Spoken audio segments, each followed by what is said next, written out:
പിന്നെ സങ്കടം, ദുഃഖം, രോഗം, പ്രശ്നം അതൊക്കെ ജീവിതത്തിൽ അള്ളാഹു തരുന്നത് വെറുപ്പുള്ളത് കൊണ്ടല്ല, സ്നേഹമുള്ളത് കൊണ്ടാണ്. സ്നേഹം കൂടിയാൽ അള്ളാഹു അങ്ങനെ. ലോകത്ത് അള്ളാഹു ഏറ്റവും കൂടുതൽ പരീക്ഷിപ്പിച്ചത് ശത്രുക്കളെ ആയിരുന്നില്ല, 1,24,000 പരം വരുന്ന പ്രവാചകന്മാരെയാണ്. ഇന്ന അശദ്ദന്നാസി ബലാഗ അൽ അംബിയാ. അള്ളാഹു ലോകത്ത് ഏറ്റവും കൂടുതൽ പരീക്ഷണം കൊടുത്തത് പ്രവാചകന്മാർക്കാണ്.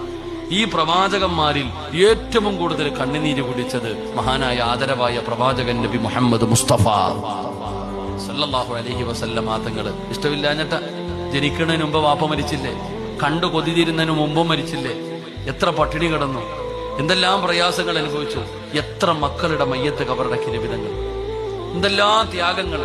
എടോ സ്നേഹം കൂടിയ അല്ലാഹ് അങ്ങനെ ഇത്തിരി കണ്ണുനീര് കുടിപ്പിക്കും, ഒന്നിങ്ങനെ വേദനിപ്പിക്കും, എന്നിട്ട് കെട്ടി അങ്ങോട്ട് പിടിക്കും. അള്ളാഹു അഭാഗ്യം തരുമാറാകട്ടെ, അള്ളാഹു അഭാഗ്യം തരുമാറാകട്ടെ.